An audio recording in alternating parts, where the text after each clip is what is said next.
بسم اللہ الرحمن الرحیم۔ اللہ کے نام سے شروع جو بڑا مہربان نہایت رحم والا ہے۔ جو مانگوں دے دیا کرے زندگی، کبھی تو میرے باپ جیسی بن کے دکھا۔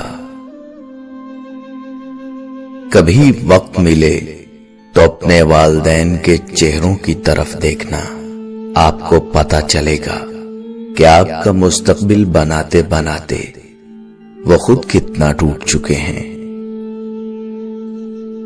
جیب خالی ہو پھر بھی منع نہیں کرتا، باپ سے امیر انسان دیکھا نہیں میں نے۔ جس کو ماں باپ کی بات سمجھ نہیں آتی، اس کو زمانہ بہت اچھے سے سمجھا دیتا ہے۔ کندھوں پہ میرے جب بوجھ بڑھ جاتے ہیں، میرے بابا مجھے شدت سے یاد آتے ہیں۔ چاہے کتنا ہی بوڑھا ہو، مگر گھر کا سب سے مضبوط ستون باپ ہی ہوتا ہے۔ ماں باپ دنیا کی ہر ٹھوکر برداشت کر سکتے ہیں، سوائے اولاد کے ہاتھوں لگی ٹھوکر۔ اپنے ماں باپ سے اونچی آواز میں بات مت کیا کرو، جس دن وہ خاموش ہو گئے اس دن تم ان کی آواز کو ترسو گے۔ باپ ایسی کتاب ہے جس پر بہت سے تجربات تحریر ہوتے ہیں، جو زندگی گزارنے میں رہنمائی کرتے ہیں۔ اس لیے اسے اپنے سے کبھی دور مت رکھیں۔ گھر پہ باپ کی آواز بھی بڑی نعمت ہے، اور دروازے کے باہر باپ کی جوتیوں کا اپنا ہی ایک روب ہے۔ ماں باپ سے کبھی شکوہ نہ کرنا کہ انہوں نے آپ کو کیا دیا، شاید ان کے پاس بھی ساری زندگی صرف یہی تھا۔ اس دنیا میں آپ کا باپ وہ واحد شخص ہے جو چاہتا ہے کہ آپ اس سے زیادہ کامیاب ہوں۔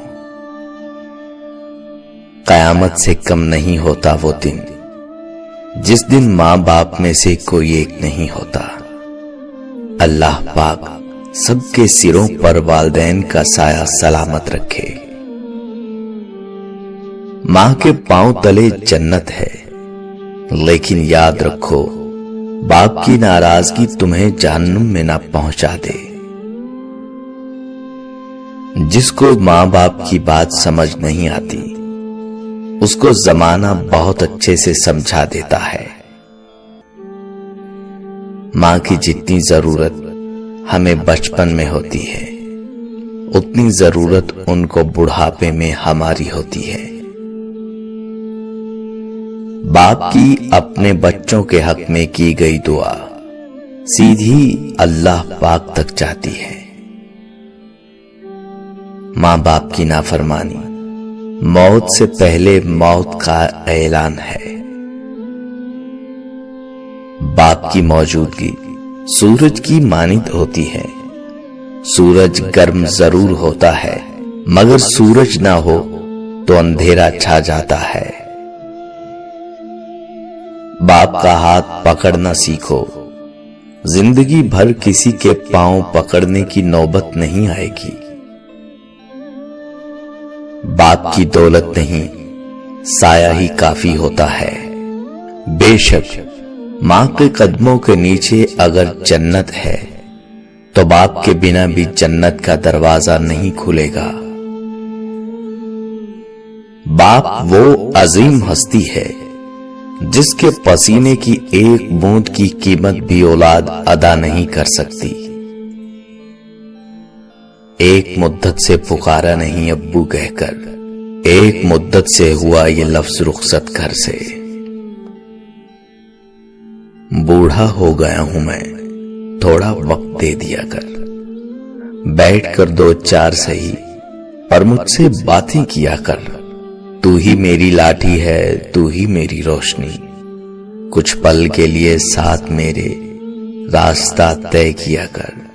مر جاؤں گا ایک دن، چلا جاؤں گا چھوڑ کر تجھے، جو بچی ہے زندگی صاحب، لمحے کچھ میرے لیے بھی رکھا کر۔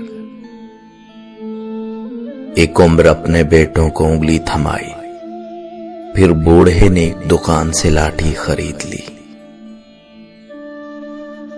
جلا کے پھینک دو ان ڈگریوں کو جو تمہیں تمہارے والدین سے دور لے جائیں۔ اگر ہو گود ماں کی تو فرشتے کچھ نہیں لکھتے، جو ممتا روٹھ جائے تو کنارے پھر نہیں دکھتے۔ یتیمی ساتھ لاتی ہے زمانے بھر کے دکھ، سنا ہے باپ زندہ ہو تو کانٹے بھی نہیں چبھتے۔ کبھی ماں باپ کی یاد آئے تو بہن بھائیوں کے ساتھ مل کر بیٹھا کرو، کسی کے چہرے پر ماں مسکراتی نظر آئے گی، کسی کے لہجے میں باپ۔ باپ کا ہاتھ کندھوں پر ہو تو انسان دنیا کا طاقتور ترین انسان ہوتا ہے۔ تمہاری نماز، زکوٰۃ، روزہ، حج کس کام کا جب تم سے تمہارے والدین ہی خوش نہ ہوں؟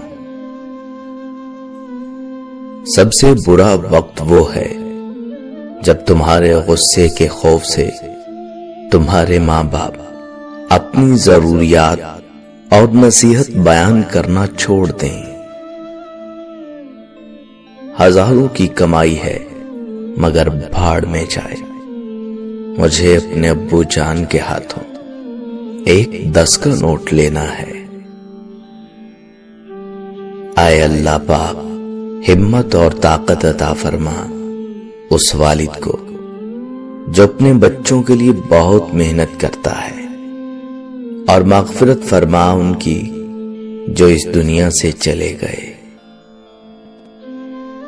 خدا کرے وہ لمحے کبھی ختم نہ ہوں جن لمحوں میں میرے والدین مسکراتے ہیں، میری انگلی پکڑ کے چلتے تھے، اب مجھے راستہ دکھاتے ہیں۔ اب مجھے کس طرح سے جینا ہے میرے بچے مجھے سکھاتے ہیں۔ ذرا سی طبیعت کیا ناساز ہوئی میری عباس، بچے وکیل کو بلا کر لائے طبیب سے پہلے۔ زندگی کی کہانی کا سب سے مشکل کردار باپ ہے، اور یہ ذمہ داری کو باپ کے سوا کوئی نہیں نبھا سکتا۔